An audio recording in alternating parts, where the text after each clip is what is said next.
தமிழகத்தில் பல்வேறு குற்றவாளிகளை விலங்கு போட்டு தான் போலீஸ் துறை கூட்டிட்டு போகுது கோர்ட்டுக்கு. சிறைச்சாலையிலிருந்து மருத்துவமனைக்கு போனா கூட கை விலங்கு போட்டு கூட்டிட்டு போறாங்க. அப்படி கூட்டிட்டு போறத பார்த்தா தமிழக முதலமைச்சர் படத்தை நீ கை விலங்கு போட்டு அட்டைப்படத்தை போடுவியா? ஒரு பிரதமருக்கு நீங்க கால் விலங்கு கை விலங்கு போட்டு ஒரு அட்டைப்படம் போட்டால் உங்களுடைய உள்நோக்கத்தை நாங்கள் சந்தேகிக்க வேண்டியது இருக்கிறது.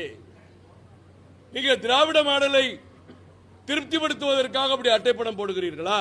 தமிழ்நாடு மட்டுமல்ல, டெல்லியில் இருக்கட்டும், மும்பையில் இருக்கட்டும், கல்கத்தால இருக்க எல்லா பகுதியிலையும் விகடன் பத்திரிகை மேல நாங்க குற்றச்சாட்டு வச்சு அங்க இருக்கிற தலைவர்கள் கொந்தளிக்கிறாங்க. இந்த அட்டப்படத்தை பார்த்துட்டு எப்படி இதை அனுமதிக்கிறீங்கன்னு கேட்கிறாங்க. அவங்க எல்லாம் இப்ப கம்ப்ளைண்ட் கொடுக்க போறாங்க. எல்லாத்துக்கும் விகடன் பதில் கொடுக்க போகுது.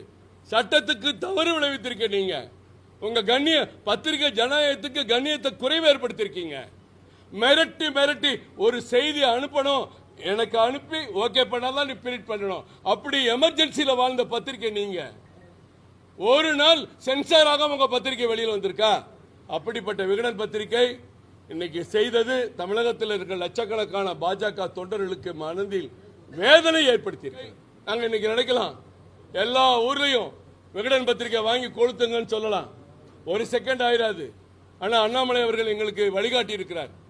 கராத்தரனை கூப்பிட்டு, என்னை கூப்பிட்டு, நாராயண திருப்பதி கூப்பிட்டு இப்படி செய்யுங்க, சட்டப்படி நடவடிக்கை மேற்கொள்வோம்.